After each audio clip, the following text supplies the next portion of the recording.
Hello, everybody. My name is Graham Elwood, and you're watching The Political Vigilante. Great way to support the show is do what Eric Husseau did and go to patreon.com/Graham Elwood and submit articles like this. You get bonus content for as little as $2 a month, and you're just basically supporting what I do. I appreciate it.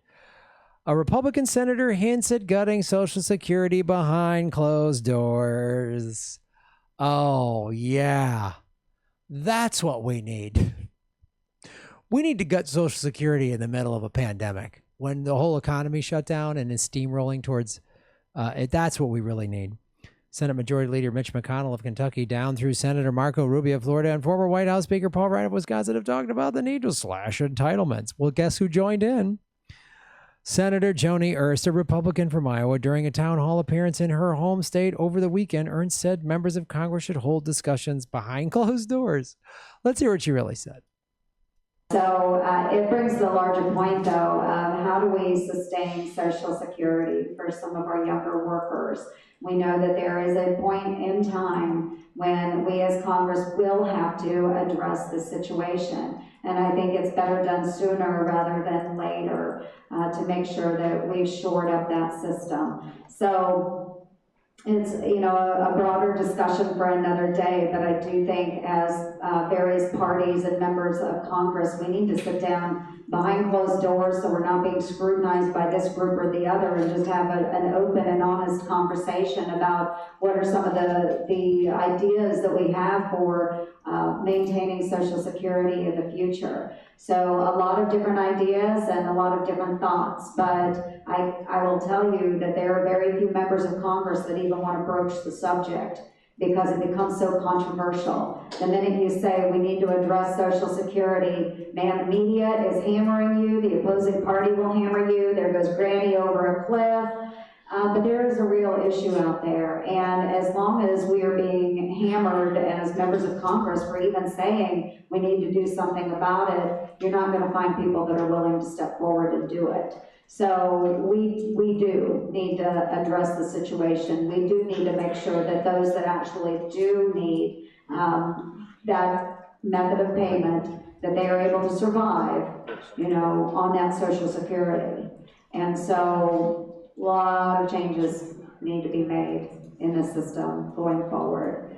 So I would encourage members of Congress, if you want to sit down, I'm happy to sit down and start discussing it.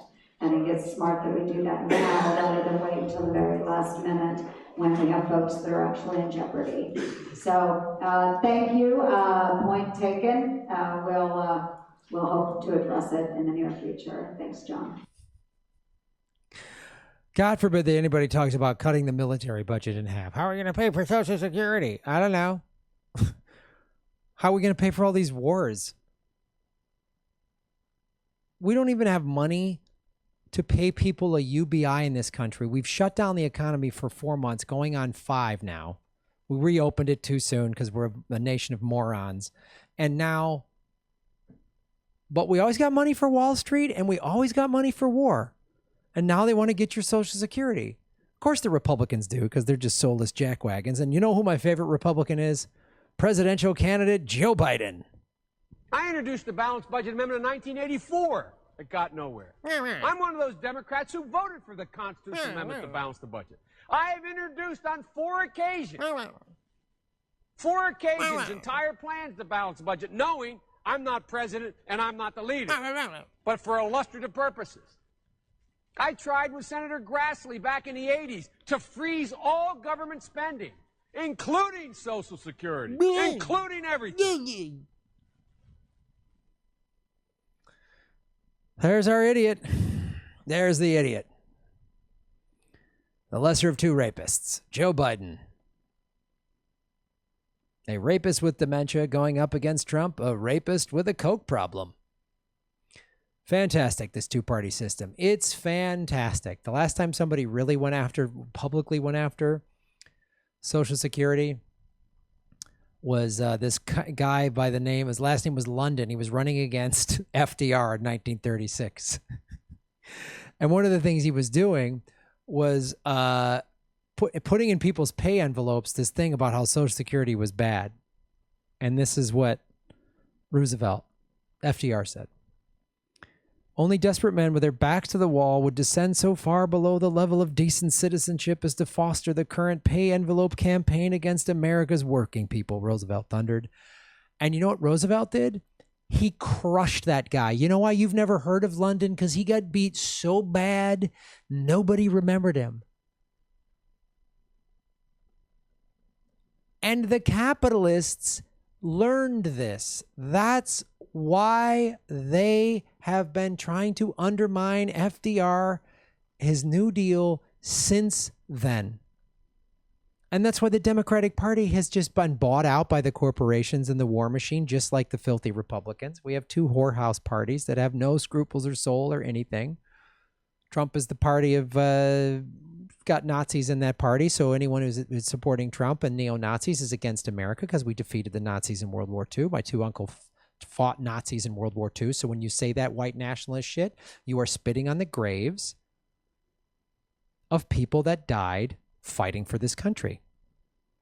Yep, you're wrong. You're fighting against your own cause, and you're typically a dumb jackwagon. So that's where we're at. And that's why they had to defeat Bernie Sanders so well, because he would have come in with all these programs that 80 to 90% of the population would have won. That's why he had double-digit exit poll victories. And mysteriously, Joe Biden just snuck up ahead on Super Tuesday.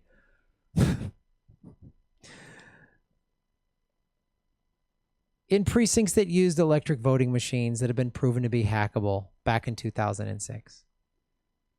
And now they want to come for Social. How are we going to pay for Social Security? Oh boy. Nobody asked how we're going to pay for a $4.25 trillion stimulus that was within the CARES Act. We gave $4.25 trillion to banks and Wall Street in the CARES Act. Nobody asked how we're going to pay for that. But boy, we got to have a secret meeting behind closed doors to screw people's Social Security.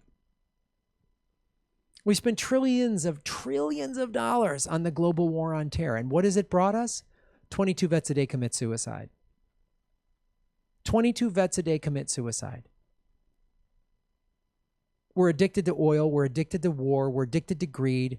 We are a country of dumb, slack-jawed morons who keep drinking the Kool-Aid. They want us divided. They want us divided. They want us divided. They need us divided, distracted, and afraid. And that's why working class people are like, oh, Medicare for all. How are you going to pay for that? Even liberals, neoliberals say that. Oh, it's pie in the sky.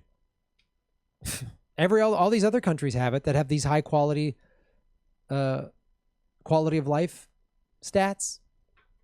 We're in a failed state, by the way. America is a failed state. We had 500,000 homeless people before the pandemic. We have people lining up for food for miles in this country. We had buildings and boarded up because the billionaire ruling class has taken everything. Billionaires have made an extra $400 billion during this pandemic. Have you made billions of dollars? Have you just like swimming in cash during this? I haven't. I've been getting by, been doing okay. Amazon has made like $40 billion, just Amazon.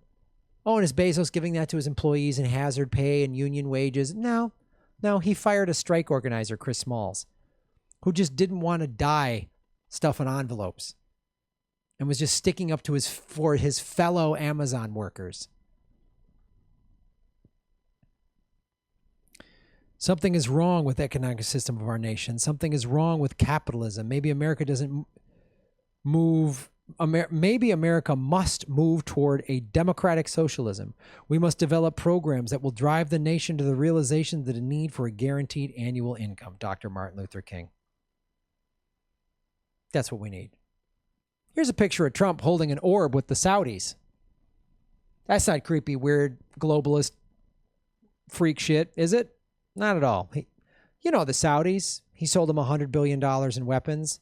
Obama sold them $113 billion in weapons. They chopped up a journalist. Nothing really happened from that. Khashoggi.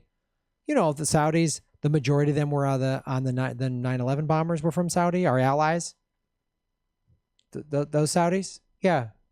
Here's this weird global orb thing. That's not weird at all. I just wanted to show you that. I just want you to know how the world works.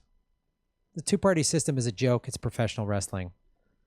Keeping us divided on race and gender, red state, blue state, is a joke. It's designed to keep us divided, distracted, and afraid, and that's what the media does.